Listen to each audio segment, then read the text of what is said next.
We are joining today in Real Talks One podcast.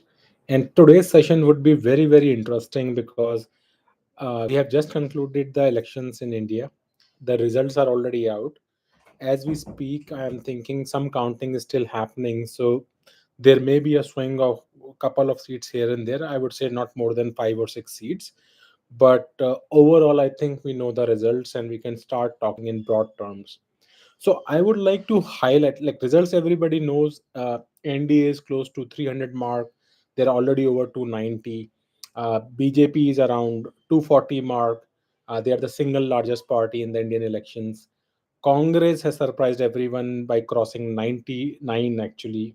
So this is a big basically win for Rahul Gandhi.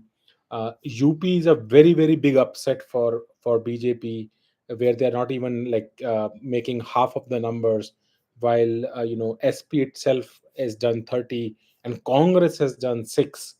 Is a major setback for BJP, where you had a double engine of Yogi and Modi in the UP. There are a lot other surprises also that have come in. For instance, if you look at Orissa, BJP has done landslide victory not only in MP or the Lok Sabha elections but also in the state elections. BJP has won the state, and Biju Patnaik is no longer the CM, who was there sitting CM for at least 4 terms actually in Orissa. Meanwhile, in Tamil Nadu also, we were hoping Annamalai would have won because he was doing so great in Tamil Nadu. Apparently, not even AIADMK or BJP could even open up a single seat. It's a landslide victory, 40 out of 40 for DMK.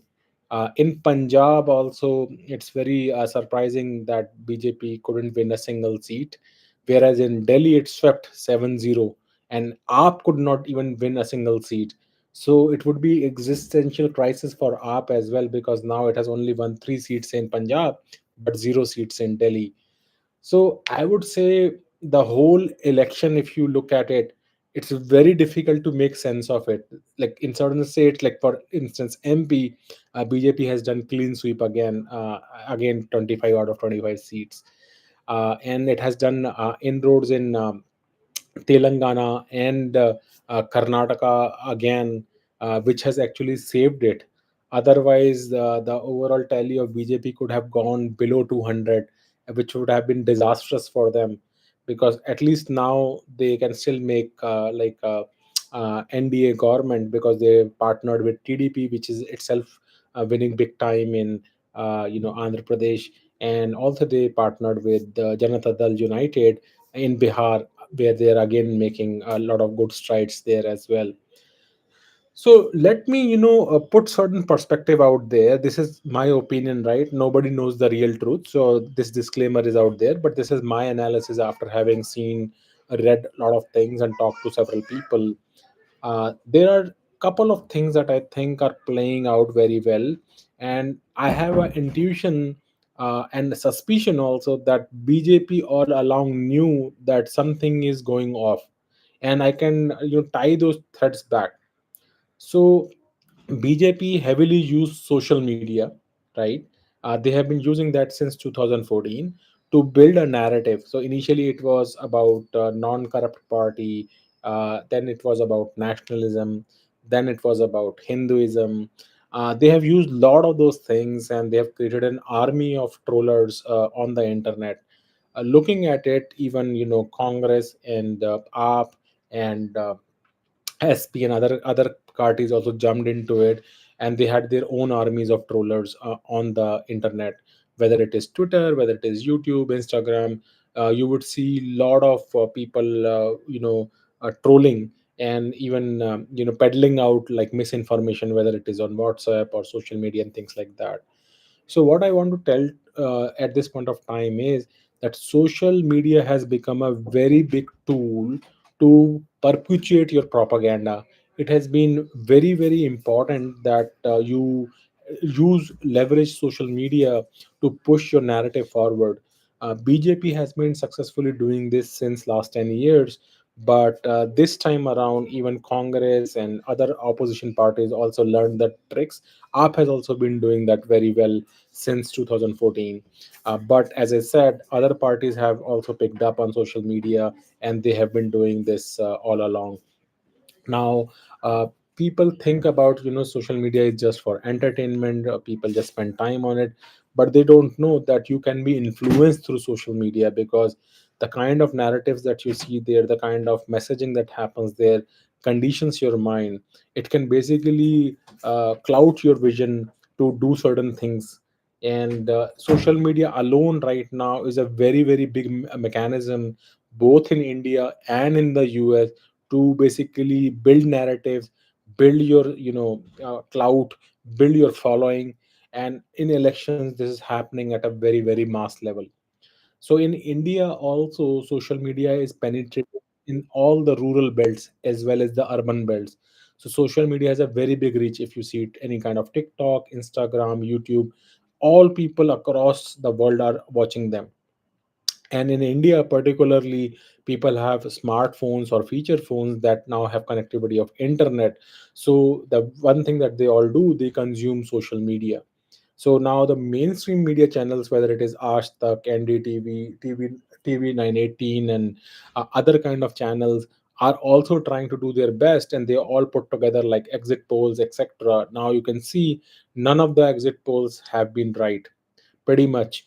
But a person like myself, an independent person who doesn't even have all those resources, even you can see most of the podcasts that I do, I just do it from my home, working from home. I don't have a team or anything that basically helps me put. I do my own research, I talk to people, I do my independent research, and I don't have much of a tooling. And if you have been following me through, you would see I had given like BJP between 250 to 300 was my range that I told would be there. If I look at it today, I feel very happy, because it was just a guess, right? I'm not going to say that I did very big analytics or any kind of psychology and things like that. But it was plain simple dumb guess. I wouldn't say dumb because I was like reviewing what was happening all across, etc. But my number was 250 to 300, and if you see today, BJP is actually close to 250. It is on the lower side of it. I mean, it is shocking for sure. I mean, it was I had already conditioned my mind given what was happening, right? And there is anti-incumbency also, like, because it's third time Modi is going to come to power, and there was distress due to like joblessness in India right now for the last 2 years. As you know, the world economy is doing extremely, choppy. A lot of job losses are happening, and India being a very populous country, there was anger among a lot of Indians, young Indians, especially in the rural belts, who were not able to get jobs. Then there were other issues around Agniveer as well. I think it was a big deal because a lot of these rural people who were not well educated would join army, and they were happy about it. But due to Agniveer, a lot of people in Haryana, UP, Punjab were not able to join army because it is just for 4 years, that scheme. And I think it has also had its impact, though I think it was a good scheme in India. But as you know, right, even if you do good economic development, it doesn't mean it will convert into votes, because majority of the people in India want freebies. And well, Modi was doing extremely good freebies as well. Again, don't get me wrong, he is the one of the best mastermind who has delivered freebies very very efficiently. Still, he lost a lot of critical seats in UP, in Haryana, in Punjab he has zero, like BJP has got zero seats out there. This tells me that, right, you can like buy votes through spending money, through giving freebies, but you can trust the people, because these people start thinking that freebie is their birthright, and if not you, somebody else will give us freebie. So it's not a, like a perfect vote bank, I would say. It can kind of shift.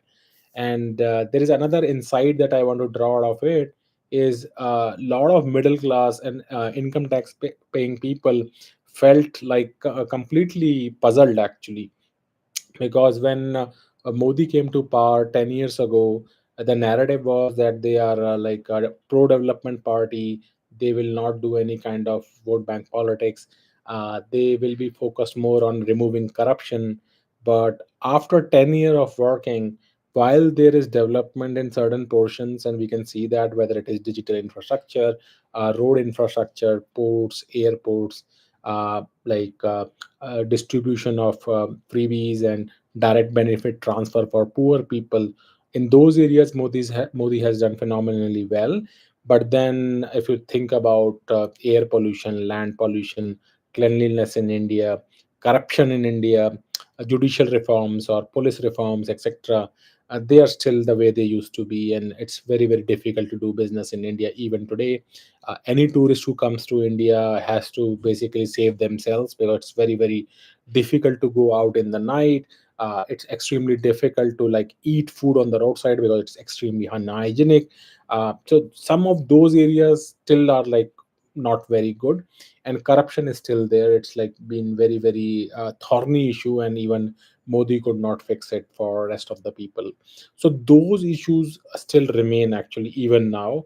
And I think people who were on the fence, people like myself and others who are in middle class, would see that Modi is nothing but just yet another Congress. Even AAP turned out to be yet another Congress, and Modi was just partially or marginally better than Congress. Not as transformative as we thought 10 years ago they would be, or even AAP was also not as transformative as they would be. This brings me to the next point. So we talked about media and social media, and I think it has given a lot of fillip to Modi all across the 10 years. But since the opposition has also upped their game of social media, now there is a good competition from AAP and Congress and other parties to Modi as well. The other point is use of analytics. I think that Modi already had a suspicion that this time around the fight would be very, very tough. Even though they were claiming 400 par, 400 plus majority, and it will be a sweeping elections, but apparently, that was not truth that they were getting through analytics. So they conducted their own surveys. They conducted, and that is why you would see Modi this time around basically changed lot of CM faces and lot of MPs. Lot of MP seats were removed and new MPs were brought in. In addition to that, Modi basically hired lot of people from Congress and SP and Shiv Sena and this and that to their own party. Many of these leaders were extremely corrupt. They had their EDI and CBI cases against them, which Modi inducted right before the elections. And I think they were doing this because they knew that in certain areas and certain districts and certain seats, some people are very very strong, and they need those people to win seats from those specific locations. So I think BJP as a whole was already seeing this through analytics. So hence I think analytics plays a extremely vital role in understanding in what constituencies you are doing well, what you are not doing well, where you need to basically have a high anti incumbency, that you need to remove the existing person there, where you need to bring in the new person. So they were doing all those kind of things. It was no longer that just on the name of Modi you can win the seat. And if anything, this election has already shown you that, because there are multiple seats where people have, even the winning MPs, like for instance, Smriti Irani comes to my mind. Last time around, Smriti Irani has had won from Rahul Gandhi, the Amethi seat. This time, she lost the seat even against the other person who was there, right? And people were saying Rahul is running away from here, and Rahul has won both the seats, Wayanad as well as the other seat. One was Amethi, and the other one like where his mom used to run elections from. So, BJP somehow I think already knew that it is going to be a tough fight. So they were doing everything under their belt to make sure that they actually surpass the 272 level. So they hired a lot of corrupt people from all these different parties, bringing into their fold. But this basically irked their the middle class or the general voters that they had. So a lot of these Baniya Brahmins and Thakurs, the upper class as they call it, or the middle class people as they call it, people who work in service or who have small and medium businesses or shop owners, these were the people actually who used to be always focusing on BJP. They alienated these people. because these people were able to see through the lens that BJP doesn't care about the middle class. It doesn't care about the people who pay income taxes. All it cares about is the poor people whom they keep giving benefits after benefits. All the schemes are targeted towards them. Or they care about the rich people, the rich, basically the industrious class, whether it is Ambani or Adani or any other kind of big business house, because they fund these elections. They pay the money for them to run these elections, right? Electoral bonds made it extremely clear. We already know that in this election, 1.2 lakh crore money was spent. Electoral bonds only accounted for 20,000 crores. So we know 1 lakh crore money is just basically unaccounted for. It's all black money out there. So corruption is all over the place, and BJP has a lion share of corrupt money that it is using to basically run these elections as well.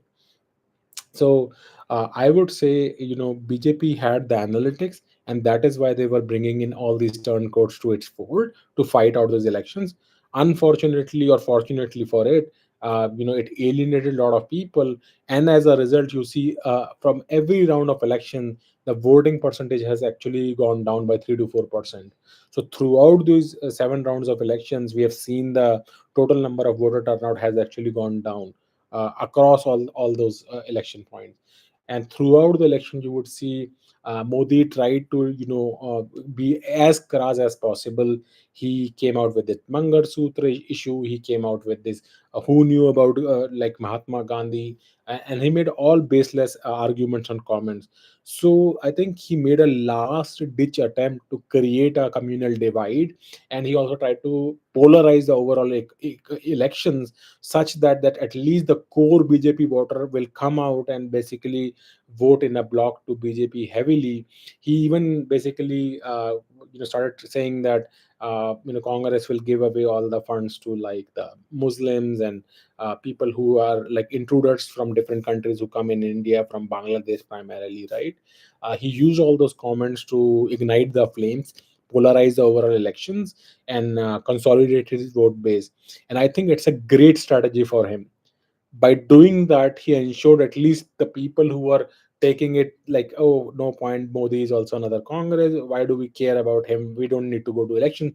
At least some fraction of those people, he called them back to elections in the last few legs, as to he could get some additional votes, right?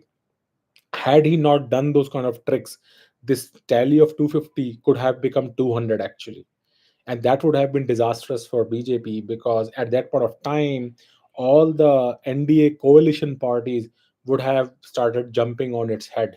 Basically, I don't think the coalition parties by itself would have crossed the gap of 72 number, because if BJP only were making 200, coalition would have made another like 30, 40, so they would have been lower in total, lower than the 272 mark. Right now, BJP is 250, coalition partners are going to bring another 35, 40, so it will be easily like 290 or probably 300 mark also, where it will be much more comfortable. It's still, BJP by itself is still lower than 272, but if you know BJP, right, they can always buy more people if anything is short. So this is much more achievable for them, rather than being set up at like 200 or below 200 and then struggling for it. So I think all those sessions that Modi gave, where he made a lot of allegations and he stooped down pretty low. Like he does that all the time. I think Modi is very clever in inciting these kind of hatred and these kind of speeches. Throughout the last 10 years, if you see every speech that he makes, he will make such kind of crass comments. And I think he makes them strategically, because it basically the andhbhakts that he has, they basically circle around him and basically help him perpetuate this narrative. This time also it worked. So a lot of these andhbhakts of his came in to help him, and that has pushed him basically ahead. So I think analytics plays a very big role. Last but not the least, I'll talk about marketing. So initially, if you look at 10 years back, Modi came out with this, Gujarat model. Gujarat model. It became extremely big that everybody will say Modi is the chief minister of Gujarat, and if he brings the Gujarat model to the rest of the India, then India will prosper very heavily. It will become like a developed country and whatnot. 10 years have passed, and now they don't even talk about the Gujarat model. I would say that Gujarat is like a small state as compared to the rest of the India, and generally it's a prosperous state, and generally Gujaratis are very very entrepreneurial in nature. So you cannot apply one state's model to rest of the India, because India is not Gujarat, right? There are so many different factions, there are different kind of people, there are different kind of challenges, and Gujarat is a port like state, right? It has like sea, and it has its ports. Many states in India are landlocked, whether it is HP or UP, or even Rajasthan, or even Madhya Pradesh, Uttarakhand, like you name it. There are so many northern Indian states that are landlocked, and they don't have any seaport, etc. And many of these states are extremely backward as well, right? So they cannot be compared with Gujarat. And as I said, Gujarat has already always been known for entrepreneurship. Even the Marwadi community, which is from Rajasthan, are known for extreme entrepreneurship. That's not true for every other community in India. So it's extremely difficult to replicate the Gujarat model, but that is what their thing was in 2014. In 2019, nationalism became a very big thing because there were Balakot attacks, and then it helped Modi cement their situation, and they went to their all-time high at 303 mark. BJP by itself, and then the coalition with the NDA fractions, they reached over 350. This time around, they are hardly going to touch 300, even with NDA. And BJP by itself, as I said, is stopping around at 250. As I said, the numbers are still counting. There could be few seats here and there, uh, 5 plus 5 minus, I would say, but nothing major that is going to change. But overall, big picture will still remain the same. So I would say that in today's world, elections are run through analytics, media, and marketing. I will tell you that the number of ad campaigns that parties have now on television channel, performance marketing that they do across Instagram, Twitter, LinkedIn, YouTube, Meta, Google is tremendous. In fact, during this election time, all your Google and Meta make a lot of money through performance ads, where they have video ads that they send across all these different channels. So you can now imagine that analytics, data science, machine learning, prediction, uh, marketing, performance marketing, and media, social media is being used by every political party to put their narratives forward. Even if it is misinformation, all of them use it.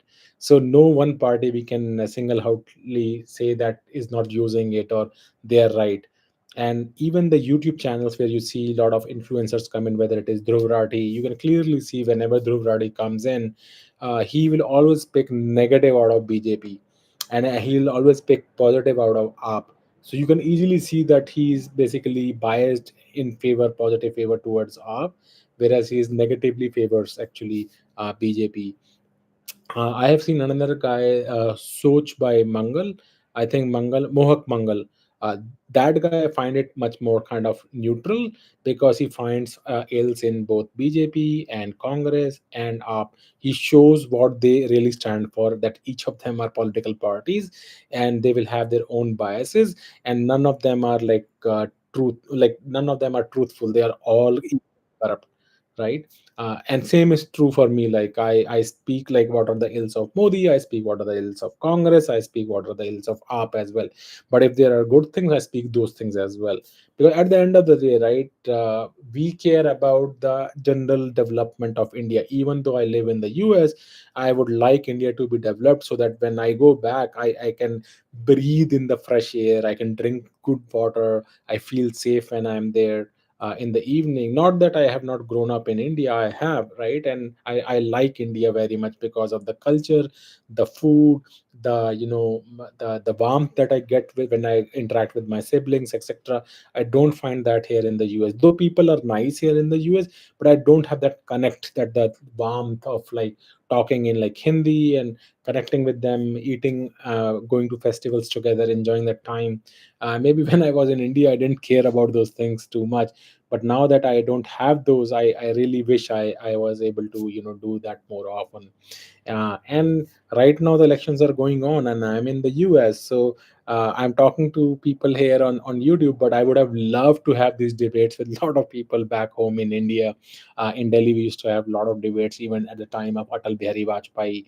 Another thing we need to understand this time around, if you see a lot of debates that were going on in 2004, also these kind of debates used to go on when I used to be in Delhi at that time. And there used to be this India Shining campaign by Atal Bihari Vajpayee. This time around, it did not turn out to be exactly that India Shining campaign. Had that been the case, then the BJP would have gone dropped to under 200 seats, and it would have been disastrous for them. So the silver lining in this whole issue is that it is good in one sense that BJP has come around 250, because this will give a reality check to Modi that it's not the name of Modi through which you can win all the elections. You need to have strong working candidates in each and every constituency. It's not just about Modi. It's good to have Modi, but you need to have working professionals who are authentic, who connect with the local people and deliver results. So it's very good.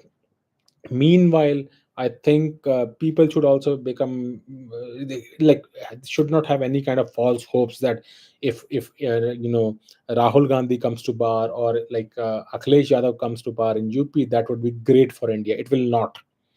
So understand, we don't have any choices. If not Modi, then everybody else is even more corrupt and worse than them. So it is good that Modi has been taught a lesson that hey, don't take middle class for granted. People who are fence setters, who are sitting on the fences, if they don't show up for elections, can also basically hit you. So in all, I can tell is that this is my opinion. As I'm saying, a lot of analysis would be done, and I have a suspicion that somehow Modi and team already knew this is going to be a tough fight, and that is why they were doing what they were doing, whether it is crass speeches or hiring a lot of people from other parties and bringing them in. And this has secured them the win that they have got, and I congratulate BJP for their win. But then it's also an egg on their face, because they were claiming 400 plus, now they are not even 300 plus. Is a like a big kind of a reality check. But I would like to give my example here. So I used to be in my 10th grade and 12th grade, and I used to be a good student, like in the top 3. And in my 10th, I was targeting that I'll get like 85% plus marks in CBSE board, but I ended up only getting like 77.4 or something like that, right? So I was targeting 85 plus. I always only got like 77.4, and I was not very happy with my results. And same thing repeated in my 12th grade as well. In 12th, I was expecting again minimum 80 plus, and I only got like around 74.8% marks in my 12th science board examination as well. So both of these I remember, even though I was a top student in my school, like top 3 I would say, right? Not the top most, but the top 3. And like when the result came in, it didn't feel very good at that time, because it felt like, hey, I have not done the best I could, and I should have got like at least 80 plus in my 12th and at least 85 plus in my 10th, which I could not get. In fact, all my school teachers used to tell me that in my pre-boards I did so well, that you will easily, like in my 10th they used to say you will easily be 90 plus, and in my 12th they said you will be easily 85 plus. And in both the cases my exit polls were wrong, right? However, people who used to be failures in my 10th actually got like 60 or 65% marks, and even in 12th some people who were like failures actually got like 60-65% marks. So they were rejoicing like left, right, and center, because these were the people that all the teachers have written off. They were the people who used to bunk the school classes, but somehow in the results they were getting like 60-65% marks, and I was just 10% above them, like making 75 or 77% marks. So sometimes, life has different ways of giving you surprises, and that was a big surprise for me. And I can feel like that even though I passed and I was still like distinction, but it didn't feel very good. Whereas there were people who used to fail were getting now 50 or 60% marks, and they were like rejoicing like anything. So in this election results that we see right now is almost like that, right? So whatever said and done, BJP has still won, right? It is a single largest party, right? It is going to be between 240 to 250. But wherever the results ends, they're easily going to make 240 or 250 seats. Somewhere in between, they'll be sitting somewhere between 240 to 250 seats, right? Last when I checked, it was around 239, 40 kind of thing, right? Same way, you see as an ND as a whole is already at 290, right? So there is no way that somebody else can come and make party. It is NDA is going to win, and they're going to make the government, next government, right? There can be challenges with TDP and Janata Dal United, because these people have shown in the past that they cannot be trusted. They can switch sides. I have made another podcast about Susasan Kumar from Bihar, Nitish Kumar. Everyone knows he does a lot of flip and flops. So he can do it now as well. Nobody knows. And then TDP used to partnering with Atal Bihari Vajpayee back in 2004 as well. Uh, and they've come back to BJP fold after a very long time. Hopefully they'll stick around, but hey, things can change. They can also try to kind of move out.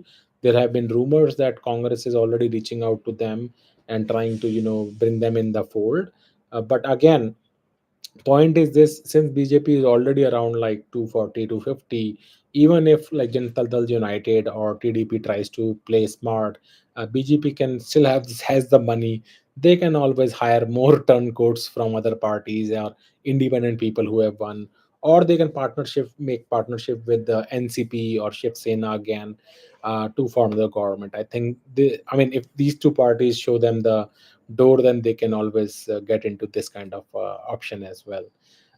And you never know, they can even partner with Mamta Banerjee as well. Like, he has won a lot of seats. He alone has, I think, now 25 or 30 seats, if I'm not wrong. And by the way, in Atal Bihari Vajpayee government, even Mamta Banerjee also had supported them, so she could still support BJP even though they are crass enemies and opposition of those. So you never know, in politics anything is possible until that is possible. But again, I hope you enjoyed this discussion. These are all my opinions. I don't claim that I know anything. By sheer luck, the estimates that I had given several days ago, that BJP is going to be between 250 to 300, that's where BJP tally stands today. Or I would say with the plus minus 10, it is on the lower bound though. And everybody was shocked when I said that this is where BJP is going to sit. But apparently I stand corrected with a very little deviation. That's where it is. I have had a lot of talks with a lot of andhbhakts out here. Even though I do support BJP, but I question them as well, because that's what alternative I think is better alternative that we have in India. But then other andhbhakts used to call me, I'm leftist, I'm this, that, etc. I have had a lot of people out here in the US call me out that. Now they are like saving their face when my predictions have come to be much more closer. In fact, you can see all the exit polls have got it wrong, extremely wrong. And this is another point I would like to make. So, whenever you use analytics, data science, machine learning, and predictive analytics, right, it is always based upon history.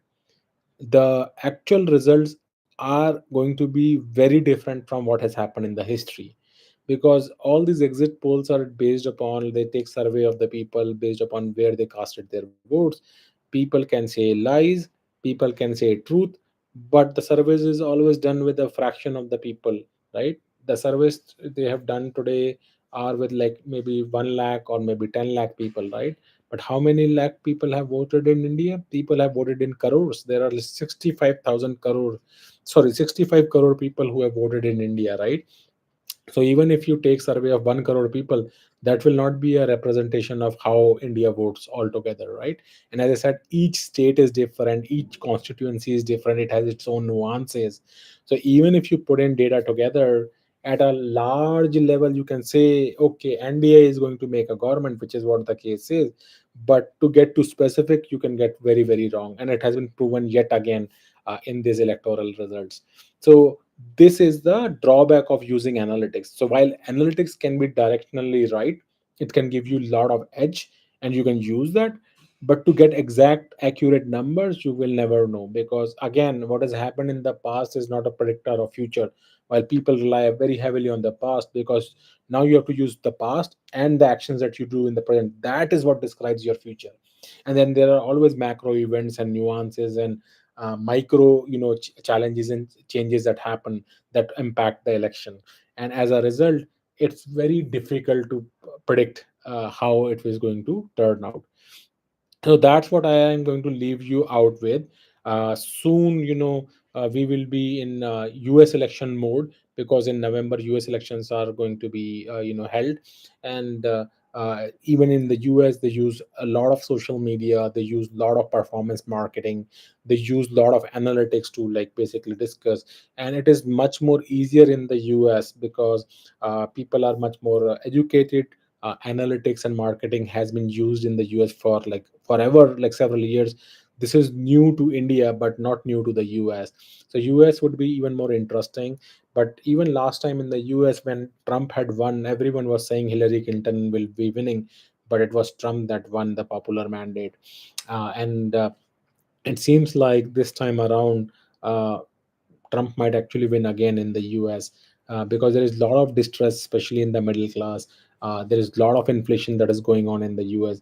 But again, when we come closer to that election, that's when I think I'll do more analysis. Right now, I'll leave you with this point that analytics, marketing, and media are three very important pillars for any kind of business, any kind of operation. And that has been proven in this election results of India as well. And it has not only shocked everyone, but it is a shocking for both Congress, Samajwadi Party, and BJP alike. Congress is shocked because they have went from 55 to 99. Samajwadi Party has gone from just 5 or 6 seats to already 30. Congress has increased the tally from 1 seat in UP to 6 seats in UP, and BJP has not even touched 272 mark by itself. So that is going to be a very big challenge for all of them. So I'll leave you for this today. Talk to you soon. If you have any question, let me know now or later, and we'll meet you again in the next another video. Till then, take care, have a nice day, and do like, share, and subscribe.